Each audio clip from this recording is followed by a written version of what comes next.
सभी साथियों को नमस्कार, गुड मॉर्निंग। तो आज है 5 जनवरी 2023 और 5 जनवरी 2023 के जितने भी इंडिया और वर्ल्ड के जो करंट अफेयर्स के क्वेश्चन बनते हैं तो आज उनका हम डिस्कशन करेंगे। पूरा वीडियो ध्यान से देखना और लास्ट में मैं आपसे क्वेश्चन पूछूंगा जिनके जवाब आपको कमेंट बॉक्स में देना होगा। तो आज हम पढ़ेंगे, एक तो राष्ट्रीय जल और स्वच्छता संस्थान का उद्घाटन किया गया, और हम पढ़ेंगे दुनिया के सबसे ऊंचे युद्ध क्षेत्र में तैनात पहली महिला को तैनात किया गया है, और चुनाव आयोग ने राज्य के अंदर मिशन 929 शुरू किया है। तो इनकी हम चर्चा करेंगे। इसी के साथ साथ आज 5 जनवरी को विश्व पंछी दिवस भी बनाया जाता है, और डेली आपको लाइव स्ट्रीम 7 बजे मेरी आपको लाइव क्लास डेली आपको मिलती है। एक बार सभी साथी वीडियो को लाइक और शेयर करना आपका काम है। हमारे टेलीग्राम ग्रुप को आप ज़रूर ज्वाइन कीजिए। वीडियो के डिस्क्रिप्शन में टेलीग्राम का लिंक है, इसकी पीडीएफ आपको इसकी शाम तक मिलती है, और इसकी क्विज भी मैं टेलीग्राम पर डाल देता हूँ। तो हमारे इस टेलीग्राम ग्रुप को आप ज़रूर ज्वाइन कर लीजिए। तो स्टार्ट करें। सबसे पहले हम कल के क्वेश्चनों को रिवाइज करेंगे। देखिए, हाल ही में सीआरपीएफ ने किस शहर में छात्रों के साथ जश्न ए चिल्ही कला मनाया? तो ये बनाया है श्रीनगर में। 1 जनवरी 2023 को डीआरडीओ ने अपना कौन सा स्थापना दिवस मनाया? ये बनाया है 65वां। और अमित शाह ने किस राज्य के मांड्या में मेगा डेयरी का उद्घाटन किया? ये किया है कर्नाटक राज्य के अंदर। और हाल ही में किस मंत्रालय ने प्रज्वला चैलेंज लॉन्च किया? ये किया है ग्रामीण विकास मंत्रालय ने। और चीन ने किस देश में अपने दूत चीन गांग को नया विदेश मंत्री नियुक्त किया? ये किया है अमेरिका देश में। और किस राज्य के मुख्यमंत्री ने कन्नूर में भारतीय पुस्तकालय कांग्रेस का उद्घाटन किया? ये किया है केरल के मुख्यमंत्री ने। और आयुर्वेद में अनुसंधान एवं विकास को विनियमित करने और बढ़ावा देने के लिए आयुर्वेद पेशेवरों हेतु स्मार्ट कार्यक्रम की शुरुआत कब से हो चुकी है? 2 जनवरी से। और भारत के 78वें ग्रैंड मास्टर कौन बने हैं? वो बने हैं कौस्तव चटर्जी। ये थे कल के क्वेश्चनों का रिवाइज। मैंने इसकी क्विज दे दी आपको, और टेलीग्राम पर इसकी पीडीएफ भी मैंने आपको टेलीग्राम पर मिल जाती है शाम तक। तो स्टार्ट करें। सबसे पहले सभी साथी एक बार वीडियो को लाइक और शेयर करते रहना। सभी विद्यार्थियों को गुड मॉर्निंग। स्टार्ट करें। पहला क्वेश्चन देखिए, हाल ही में किसने डॉक्टर श्यामा प्रसाद मुखर्जी राष्ट्रीय जल और स्वच्छता संस्थान का उद्घाटन किया है? जी, बहुत बड़ी बात है कि डॉक्टर श्यामा प्रसाद मुखर्जी राष्ट्रीय जल और स्वच्छता संस्थान का उद्घाटन किया। हमारे देश के प्रधानमंत्री पीएम मोदी के द्वारा इसका उद्घाटन किया गया है। देखो पूरी डिटेल। पीएम मोदी ने डॉक्टर श्यामा प्रसाद मुखर्जी राष्ट्रीय जल और स्वच्छता संस्थान का इन्होंने उद्घाटन किया। प्रधानमंत्री मोदी ने अपनी मां हीराबेन के अंतिम संस्कार के बाद पश्चिम बंगाल को 7800 करोड़ रुपए की योजनाओं की सौगात दी है। तो इनकी माता थी पीएम मोदी जी की मां का नाम हीराबेन, और इनका जो है अंतिम संस्कार किया गया उस दिन। उसके बाद में इन्होंने किया है पश्चिम बंगाल में 7800 करोड़ रुपए की परियोजनाओं का सौगात इन्होंने दी है। यानी कि इन्होंने वहाँ पर उन्होंने कुछ परियोजनाओं का उद्घाटन किया।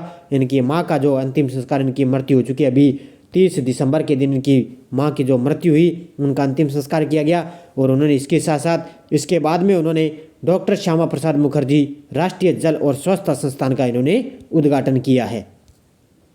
दूसरा क्वेश्चन, हाल ही में दुनिया के सबसे ऊंचे युद्ध क्षेत्र सियाचिन में तैनात होने वाली पहली महिला अधिकारी कौन बनी है? तो हाल ही में दुनिया के सबसे ऊंचे युद्ध क्षेत्र सियाचिन में तैनात होने वाली पहली महिला अधिकारी कौन बनी है? ये बनी है कैप्टन शिवा चौहान। कौन बनी है? कैप्टन है शिवा चौहान। देखो, दुनिया के सबसे ऊंचे युद्ध क्षेत्र सियाचिन में तैनात होने वाली पहली महिला अधिकारी कैप्टन शिवा चौहान बन चुकी है। कैप्टन चौहान को 3 जनवरी से 3 महीने के कार्यकाल के लिए कुमार पोस्ट पर तैनात किया गया। यानी कि 3 जनवरी से लेकर अगले 3 महीने के कार्यकाल के लिए इनको क्या है, कुमार पोस्ट पर इनको तैनात किया गया। किनको?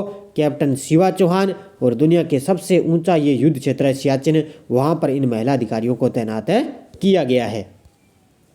तीसरा प्रश्न देखो, प्रधानमंत्री मोदी जी ने 3 जनवरी 2023 को कौन सी भारतीय विज्ञान कांग्रेस का उद्घाटन किया? ये किया है 108वीं। कौन सी है? यानी कि पीएम मोदी ने 3 जनवरी 2023 को 108वीं भारतीय विज्ञान कांग्रेस का उद्घाटन किया है। देखो पूरी डिटेल। प्रधानमंत्री मोदी ने 3 जनवरी 2023 को 108वीं भारतीय विज्ञान कांग्रेस का इन्होंने उद्घाटन किया। अगले 25 वर्षों में भारत जिस ऊंचाई पर होगा उसमें भारत की वैज्ञानिक शक्ति की भूमिका बहुत महत्वपूर्ण हो जाएंगी। अगले 25 वर्षों में उन्होंने मोदी ने कहा कि अगले 25 वर्षों के अंतराल पर जिस भारत ऊंचाई पर होगा उसमें भारत की वैज्ञानिक शक्ति की भूमिका बहुत महत्वपूर्ण होगी। और इसकी 108वीं जो है भारतीय विज्ञान कांग्रेस का उद्घाटन किया है इन्होंने। चौथा प्रश्न देखो, चुनाव आयोग ने किस राज्य में 90% से अधिक मतदान करने के लिए मिशन 929 शुरू किया है? चुनाव आयोग ने किस राज्य में 90% से अधिक मतदान करने के लिए मिशन 929 शुरू किया? ये किया है त्रिपुरा राज्य के अंदर। कहाँ पर है?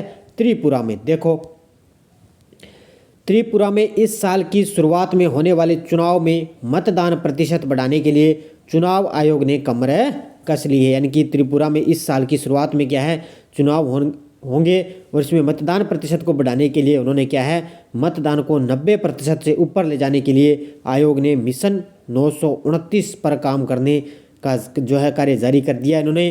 और इसके लिए 929 मतदान केंद्रों पर ध्यान केंद्रित किया जाएगा। यानी कि 90% से ऊपर ले जाने के लिए इन्होंने ये मिशन 929 ये इन्होंने शुरू कर दिया है। किसने? चुनाव आयोग ने। कौन से राज्य में?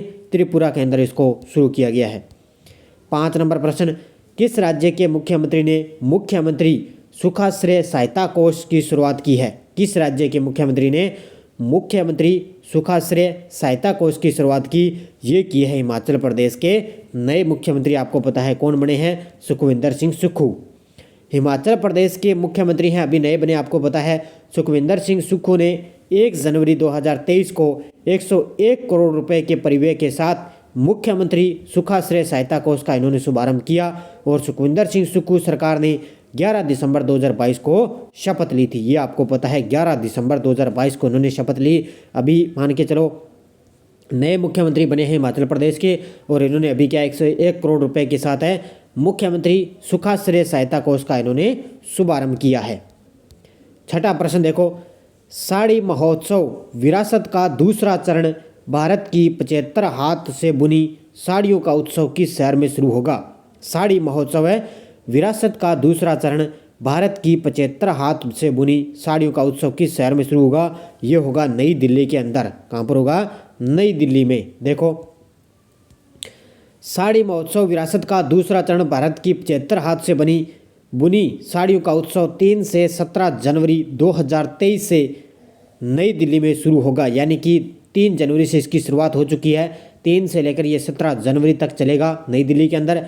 और पहला चरण है जो 16 दिसंबर 2022 से शुरू होकर 30 दिसंबर 2022 को संपन्न हुआ था। यानी कि पहला चरण 16 दिसंबर से लेकर 30 दिसंबर तक चला और दूसरा चरण है वो 3 जनवरी से लेकर 17 जनवरी तक चलेगा। और जो इस कार्यक्रम का उद्घाटन है वो माननीय वित्त मंत्री श्रीमती निर्मला सीतारमण ने 16 दिसंबर 2022 को किया था। जब इसका पहले चरण की शुरुआत हुई तब इसका जो उद्घाटन है वो हमारी वित्त मंत्री निर्मला सीतारमण के द्वारा इसका उद्घाटन किया गया था। 7 नंबर प्रश्न, किस केंद्रीय मंत्री ने अरुणाचल प्रदेश में सियोम पुल का उद्घाटन किया है? किस केंद्रीय मंत्री ने अरुणाचल प्रदेश में सियोम पुल का उद्घाटन किया? वो किया है हमारे रक्षा मंत्री हैं राजनाथ सिंह के द्वारा अरुणाचल प्रदेश में सियोम पुल का उद्घाटन किया गया है। देखो, पूरी डिटेल इसकी लेकर आया हूँ। रक्षा मंत्री राजनाथ सिंह ने हाल ही में अरुणाचल प्रदेश में सियोम पुल का इन्होंने उद्घाटन किया। साथ ही उन्होंने सीमा सड़क संगठन द्वारा पूरी की गई 27 आधारभूत परियोजनाओं का भी उद्घाटन किया। यानी कि इसके साथ साथ उन्होंने क्या है, सीमा सड़क जो संगठन है उनके द्वारा जो 27 आधारभूत परियोजनाएं उनका भी इन्होंने उद्घाटन किया। सीमा सड़क संगठन BRO की स्थापना कब हुई? 7 मई 1960 को। और ये कई बार एग्जाम में पूछा भी जा सकता है, ध्यान रखना इसका। 7 मई 1960। और सीमा सड़क संगठन BRO को वर्तमान में महानिदेशक कौन है? लेफ्टिनेंट जनरल राजीव चौधरी हैं जो वर्तमान में इसके महानिदेशक हैं। 8 नंबर प्रश्न, देश में बेरोजगारी की दर दिसंबर 2022 में बढ़कर कितने प्रतिशत के उच्च स्तर पर पहुंच चुकी है? देश में बेरोजगारी की दर है जो दिसंबर के मंथ में 2022 में बढ़कर कितने प्रतिशत के उच्च स्तर पर पहुंच गई? ये पहुंच चुकी है 8.3%। कितनी? 8.3%। अब देखो पूरे आंकड़े इसके। देश में बेरोजगारी की दर दिसंबर 2022 में बढ़कर 8.3% के उच्च स्तर पर पहुंचे। क्योंकि अब ये याद रखना, दिसंबर के अंदर तो 8.3 है। अगर नवंबर में बात करें तो नवंबर में पूरे 8% थी। कितनी? नवंबर में पूरी 8, दिसंबर में 8.3 थी। जबकि सितंबर में हम देखें तो ये सबसे कम थी 6.43। कितनी? सबसे कम 6.43 और वहीं अगस्त में 8.2। अब ये ध्यान रखना, दिसंबर में देखो कितनी हो चुकी है 8.3। उसके बाद में अगस्त में ये दूसरा नंबर था 8.2। उसके बाद में इस यहाँ पर थी 8% नवंबर में, और सितंबर में देखो 6.43। ये आंकड़े आपको याद रखने, ध्यान रखना, पूछा जा सकता है कि किस महीने में सबसे ज़्यादा बेरोजगारी दर देखी गई। तो ये दिसंबर में और उसके बाद में अगस्त के मंथ में देखी गई। तो दिसंबर में सबसे ऊंची 37.4% की बेरोजगारी दर हरियाणा में थी। तो ये हरियाणा का ताज़ा आंकड़ा आया है। अभी 37.4% के साथ बेरोजगारी दर सबसे ज़्यादा हरियाणा के अंदर है, और राजस्थान आपका 2 नंबर पे है। ये आपको याद रखना है। अगला प्रश्न, किस लिमिटेड ने पीएनजी में हरित हाइड्रोजन मिश्रण का परिचालन शुरू किया है? किस लिमिटेड ने पीएनजी में हरित हाइड्रोजन मिश्रण का परिचालन शुरू किया? वो किया है एनटीपीसी ने। किसने किया है? एनटीपीसी ने। एनटीपीसी ने, ये भारत की सबसे बड़ी विद्युत कंपनी है। देखो, एनटीपीसी कवास टाउनशिप, अभी नाम आपको याद रखना है। एनटीपीसी कवास टाउनशिप सूरत में Gujarat gas limited pied natural gas PNG network के माध्यम से ग्रीन हाइड्रोजन गैस के साथ मिश्रित पाइड नेचुरल गैस पीएनजी की आपूर्ति की जा रही है। ये आपको बस इतना याद ही रखना है कि सूरत गुजरात के अंदर यानी कि गैस लिमिटेड के साथ इन्होंने क्या है, एनटीपीसी ने क्या है, इनके साथ आपूर्ति यानी कि परियोजना शुरू की है। अब देखो, पिछले वीडियो का क्वेश्चन क्या था? भारत का दूसरा सबसे लंबा केबल स्थित 8 लेन ज्वारी ब्रिज किस राज्य में खुला? ये खुला है गोवा राज्य में। बहुत सारे विद्यार्थियों ने शानदार तरीके से जवाब दिए। बड़े ही शानदार तरीके से आप सभी विद्यार्थी मेरे साथ जवाब देते हैं पूरे आनंद के साथ। मैं सभी के, आपको पता है, कमेंट में जवाब भी देता हूं, और साथ साथ में जैसे भी क्लास चलती है साथ में मैं कमेंट में सभी के देखता हूं, और उनके साथ में लाइव, आपको पता है, जवाब भी देता हूं। साथ साथ में शानदार तरीके से, बड़े शानदार तरीके से आपको क्लासें डेली, आपको लाइव क्लास 7 बजे आपको मिलती रहेगी। तो अब देखो आपके लिए क्वेश्चन फॉर यू, दिसंबर 2023 तक चालू होने वाली भारत की पहली अंडर वाटर मेट्रो की किस राज्य में सुरंग बनाई जा रही है? सिक्किम, पश्चिम बंगाल, अरुणाचल प्रदेश, उड़ीसा। इसका जवाब आपको कमेंट बॉक्स में देना है, और उसका नदी का आपको नाम भी बताना है, किस राज्य में कौन सी नदी है उसका भी नाम आपको बताना है। तो सभी साथी एक बार वीडियो को जाते जाते लाइक और शेयर करते रहना, क्योंकि लगातार आपको मेरी क्लासें मिल रही है। और ध्यान रखना, जो शाम को क्लास मिलती है उसका लिंक आपको ओनली प्रताप क्लासेज, जो हमारा टेलीग्राम ग्रुप है, उस पर ही मिलेगा, क्योंकि नानक क्लासेज पर आपको टेलीग्राम जो है लिंक वो नहीं मिलेगा, क्योंकि 7 बजे भी मेरी क्लास आती है और 9 बजे भी हमारी क्लास है, दोनों आती है। तो एक दिन में मान के चलो 2-3 क्लासें आती है, क्योंकि स्पेशल सीईटी के एग्ज़ाम के लिए हमने क्लासें स्टार्ट कर रखी है, क्योंकि हमारा करंट रिवीजन की क्लास आपको शाम को 9 बजे मिलती है। तो धन्यवाद सभी विद्यार्थियों को। जय हिंद, जय भारत, राम राम।